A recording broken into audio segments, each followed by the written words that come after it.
It's easier when it's raining outside. You are sitting comfortably inside your home, warm, dry, passing the time by sipping on some tea while watching the raindrops fall in such plenitude, it would seem as if there were rhythm. Maybe you watch an episode or four of your favorite sitcom, or flip on the movie you rented on Amazon, or maybe you just stay in bed a little bit longer. It's easier when it's stormy. And any outside plans were put on hold anyway, leaving you ample time to just do as you please inside. It's easier when this was your plan. Yes, I say plan. I say it a lot because I plan a lot. I plan for a lot. I plan ahead for some times when I need to step back. I call those backup plans, and I got so many backed up, it's like carrying a hard drive. I plan so my drive isn't hard when, God forbid, all of your plans were to be so simple and the storm were to merely be an interruption. It's only easy when it's convenient. God forbid it would be convenient to describe it as such in the first place when it was never meant to be. That is not its purpose. That is not where its worth is. Sure, it's easier when it's raining outside, but it's more important to acknowledge that it's harder when it's not. It's harder when you hear the birds' songs, when the sun is keeping your rhythm as a consistent reminder of the work you need done on the inside. But it's also a reminder that you might be stuck, marching to the beat of a drum that you don't particularly enjoy, that maybe on the surface is not inherently positive or conducive to the work that you would prefer to employ. Maybe the surface is not all that there is to see. Maybe there are details underneath that would alter your perception. Details that are hard to see but worth the effort of investigating. Maybe there are results that have yet to be realized from circumstance. Maybe there is benefit. So what does it mean? In this season, we've been granted an opportunity. We have been forced to slow down and to pay careful attention. Every daily routine has been universally disrupted, and there has arisen a need for reevaluation.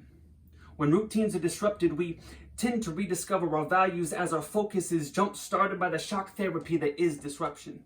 Our minds become engaged and more active. Our decisions become more intentional as the possibilities are conditional and our values are provisional in nature. For all of us, in the same way, we are dealing with fear, a concern for well-being and a level of uncertainty regarding the future.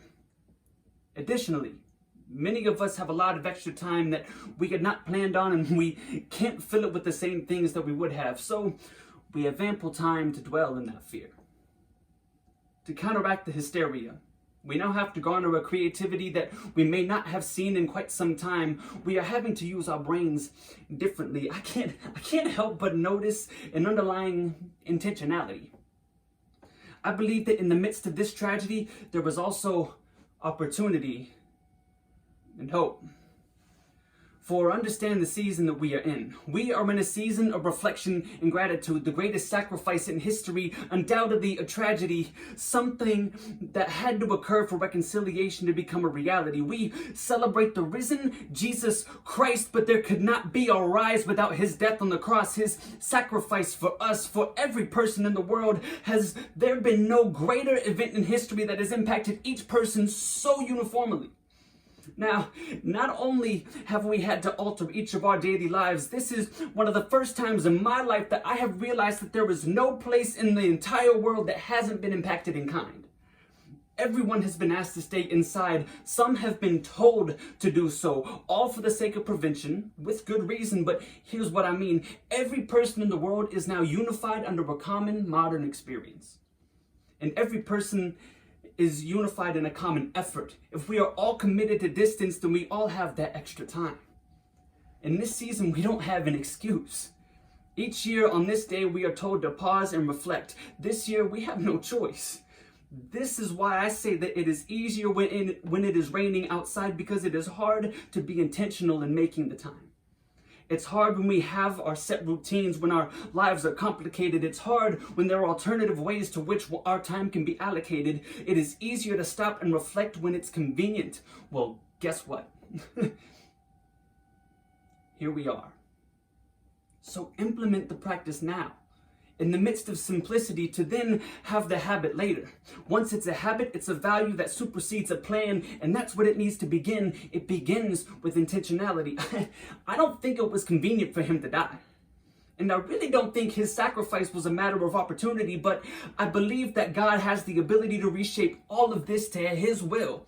In his plan, there is no coincidence. We saw the commonality. He saw the commonality in all the convoluted layers within this.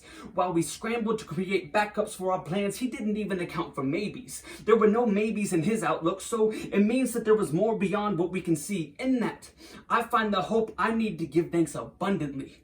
Thankfully, I have plenty of time to do so. So I'm going to use it intentionally.